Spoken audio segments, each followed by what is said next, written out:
The sun had just started to dip beneath the horizon when a routine traffic stop spiraled into a moment that would shake an entire precinct to its core. A woman, black, composed, and wearing civilian clothes, pulled her car over near a city park. She'd been driving slightly under the speed limit, not distracted, not reckless. Still, red and blue lights flashed behind her, and a siren blared louder than necessary. She calmly rolled down her window, hands on the wheel, her face patient, but what came next no one saw coming. The officer approached, his tone sharp, his words clipped. And before the clock struck 5 minutes, he had laid hands on her. Push. Struck. No questions. No hesitation. Hey everyone, welcome to Tailcraft, where we unravel the most mind-blowing, thought-provoking true stories from everyday life that reveal just how unpredictable the world can be. If this is your first time here, don't forget to like, share, and subscribe.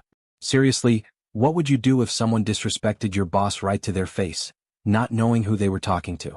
Today's story will have you questioning how far assumptions and bias can go, and how karma has its own uniform. Let's rewind. The woman in the car, her name withheld at first, wasn't just any random citizen. She was someone who had walked into fire before, figuratively and literally. Collected. A trained professional. What the officer didn't know was that she had spent over a decade rising through the ranks of law enforcement. And at that very moment, she wasn't just taking a drive, she was on an internal assignment to review street-level conduct. In plain clothes. No badge on display. And she wasn't alone, the eyes of a hidden department camera watched it all. But to him she was just another non-compliant face. He never asked her name. He never even noticed the subtle wire in her lapel. Why does this story matter?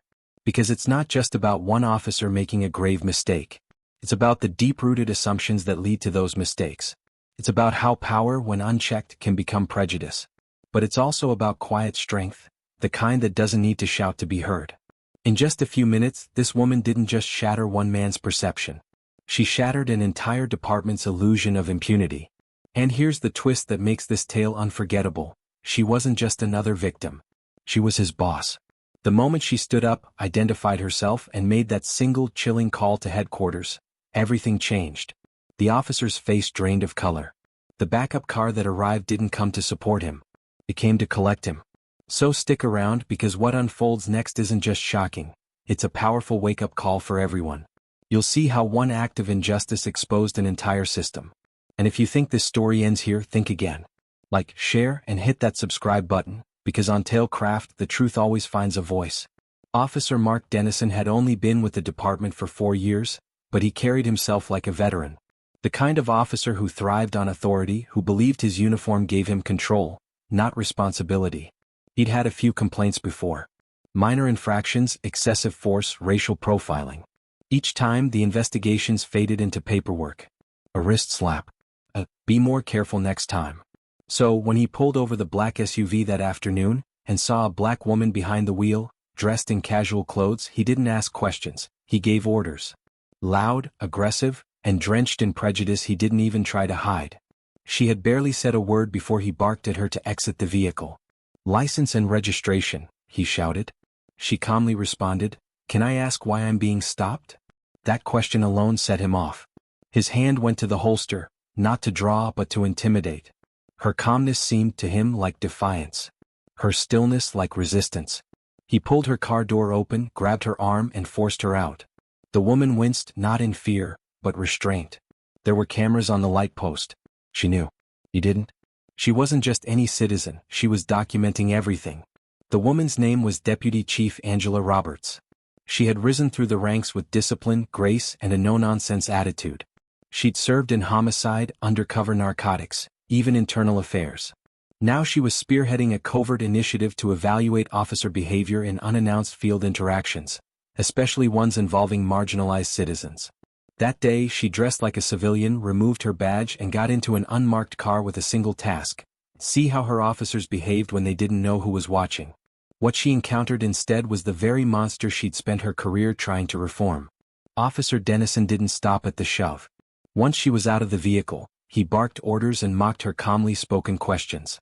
He called her lippy, accused her of resisting. At one point, when she instinctively pulled her arm away from his grip, he yelled, "You people never listen."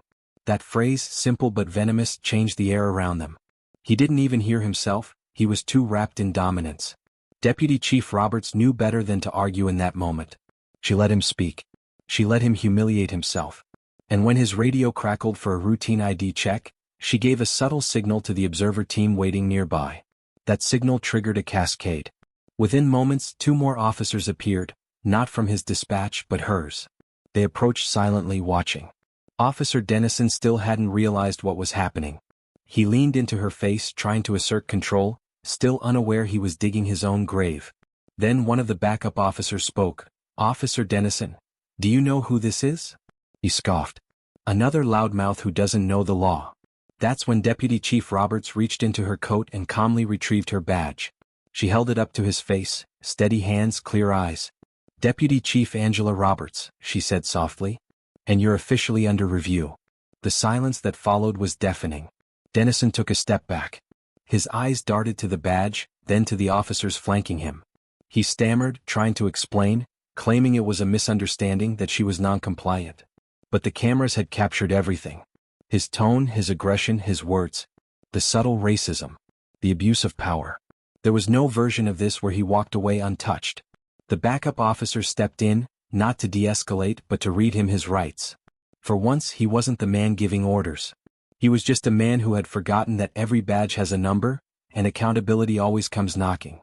As he was placed into the back of the squad car, the neighborhood around them had begun to take notice. People stood on porches, phones out, whispering. The image was striking. A white cop being driven away for assaulting a black woman, who happened to be his superior. Roberts didn't speak much after that. She nodded to her team, gathered her belongings and quietly drove away.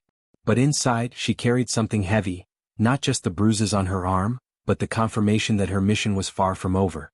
One officer was off the street, but how many more wore the same invisible bias? Deputy Chief Roberts filed the incident as part of her report. She didn't request silence. In fact, she encouraged the footage to be reviewed at the next department-wide training. She stood before hundreds of officers days later and played the entire video without flinching. No narration. No edits. Just the truth, raw and undeniable. When it ended, she stepped up to the podium. "This is not just about one man's failure," she said. "This is about a system that gave him permission to believe he could act this way and face no consequences. That ends today. Not just because I was the one in the car, but because I could have been any of you." The station fell into a strange silence as the woman straightened her back and calmly pulled out her badge. Everyone who had gathered, some still sipping coffee or minding their own business, suddenly leaned in to see what was unfolding. She opened the sleek leather wallet, and there it was, glinting in the cheap fluorescent light, a federal badge with her name clearly inscribed. Her title? Regional Director of Internal Affairs for Law Enforcement Oversight. The room froze. Officer Hadley's mouth opened, but no words came out. The cocky smirk that once occupied his face was gone, replaced by disbelief and the creeping flush of panic. "This must be a joke," someone muttered, unsure if it was meant to be reassuring or hopeful. But it wasn't. She clarified in a crisp, authoritative tone, "I oversee misconduct investigations, including those involving use of force and abuse of authority." A slow wave of realization swept across the precinct. Hadley had not only hit a civilian, he had struck his own superior. And she had come here on a surprise inspection. Her visit, it turned out, had been scheduled long ago, but she had chosen to arrive anonymously, just to observe how officers treated people without the pressure of formal oversight. Now that gamble had revealed the deep-rooted rot inside the department. Other officers suddenly became restless, shuffling their feet, avoiding eye contact. Some began whispering nervously, not because they had acted wrongly themselves, but because they had remained silent far too long. The woman, whose name was Director Charlene Brooks, was known in the upper ranks for her zero-tolerance stance on racism and corruption. She had risen through the ranks quietly but firmly, her reputation forged in action, not title. And today she stood here not as a victim, but as the living embodiment of accountability. Officer Hadley tried to backpedal, claiming he hadn't known, that it was a misunderstanding. But Director Brooks stared him down and said firmly, "So if I wasn't your boss, the violence would have been acceptable?" His silence answered everything. The cameras at the station, still recording as part of policy, captured every second of the exchange. Meanwhile, someone in the back discreetly pulled out their phone and began live streaming, not out of malice but because they knew that people needed to see what justice could look like in real time. What was once a private act of discrimination was now a public reckoning. The department's captain soon arrived after receiving a furious call from the commissioner. He rushed through the door wide-eyed, having not yet grasped the full magnitude of what had happened. When he saw Director Brooks, bruised but composed, standing firm in the middle of the room, he nearly stumbled in his steps. "Ma'am," he began, but she raised her hand. "Save it for the review board," she said sharply. She then motioned to an internal affairs officer who had arrived moments before, handing over all the footage and witness accounts. Officer Hadley, meanwhile, was being quietly placed in cuffs. His rights were read aloud by his own colleague, a young black officer who had been treated with similar disdain in the past. Watching him carry out this act of duty, Brooks nodded subtly in approval. Justice, it seemed, had a rhythm of its own. The precinct was no longer the same. A message had been sent, and felt. Not through speeches or reports but through real consequences. The very power Hadley had abused had now turned on him. And Director Brooks? She wasn't finished. This was just the beginning of what she called a much-needed cleanup. The badge she wore was no longer just a symbol. It was a warning. News of the incident spread like wildfire. Within hours, local and national media were running the story, "Racist cop assaults black woman, turns out she's his boss." Social media exploded, with the video clips from the precinct racking up millions of views. Hashtags like #JusticeServed and #DirectorBrooks trended globally. But beyond the digital outrage was a real-world reckoning. The mayor held a press conference the very next day, standing shoulder to shoulder with Director Brooks, vowing to enforce sweeping reforms across all departments. Officer Hadley was suspended without pay and would later face criminal charges, not just for the assault, but for prior complaints unearthed during a rapid internal audit sparked by the event. Many of those cases had mysteriously gone missing, or been marked as resolved without investigation. Now they were being reopened. Several other officers who had been complicit in misconduct were also placed on administrative leave pending further review. It was the first time in years that real consequences came this swiftly. For many watching, especially within the black community, it was more than justice. It was validation. Finally, someone with power had stood up and acted, not in front of cameras for show but behind closed doors where real change begins. Director Brooks, though battered physically, returned to her office the next morning with a renewed sense of purpose. She didn't seek interviews or applause. Instead, she assembled a task force of officers from different backgrounds, races, and experiences. Their mission: to investigate every complaint in the last 5 years involving excessive force or racial bias.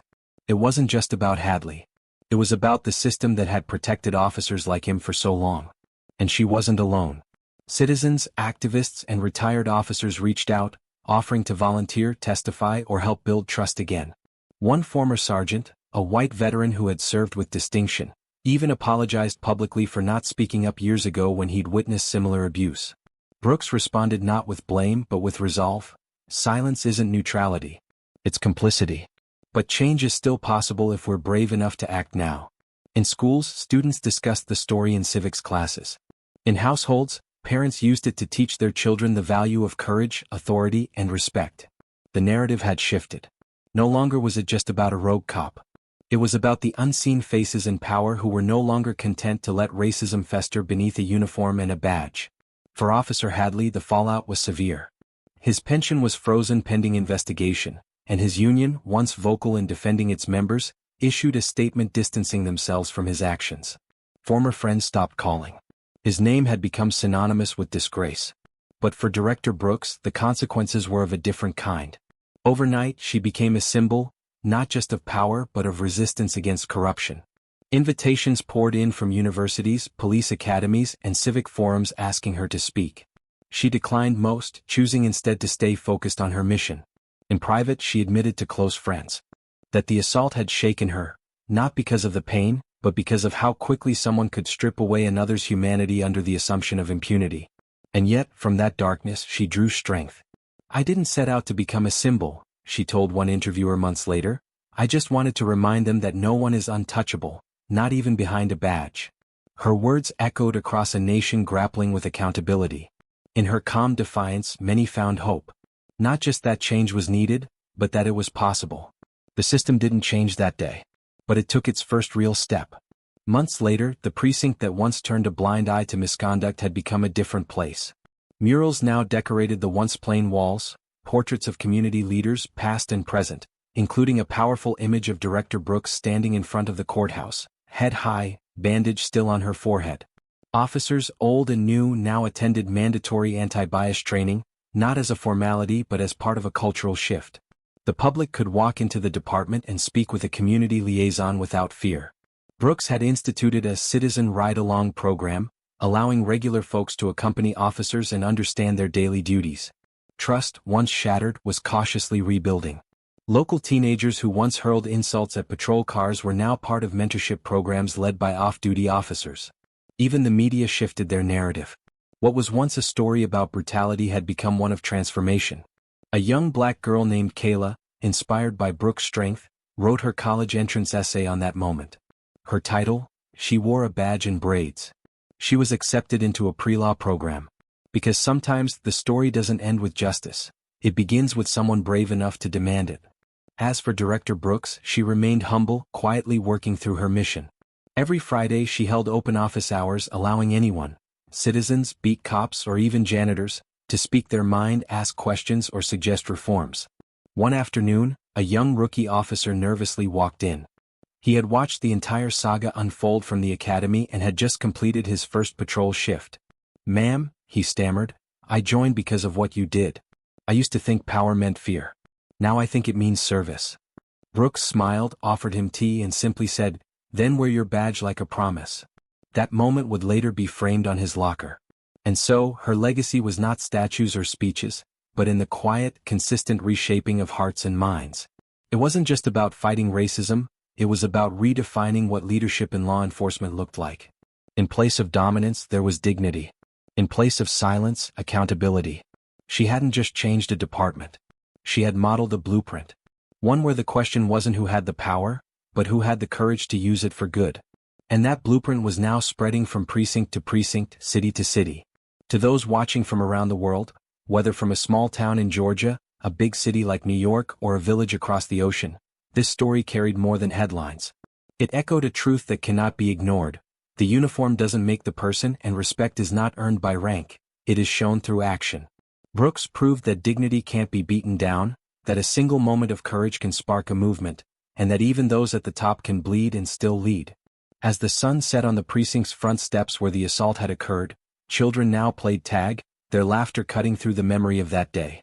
Change had arrived, not through protests or politics alone, but through the resilience of one woman who refused to let her title be a shield or her silence be complicity. The badge was no longer a symbol of unchecked power, but a pledge, one that now had her fingerprint all over it. And for anyone watching wondering if their voice matters, let this story remind you. Sometimes the system shakes, not when someone demands attention, but when someone already inside says, "Enough," and then chooses to stand, no matter the cost.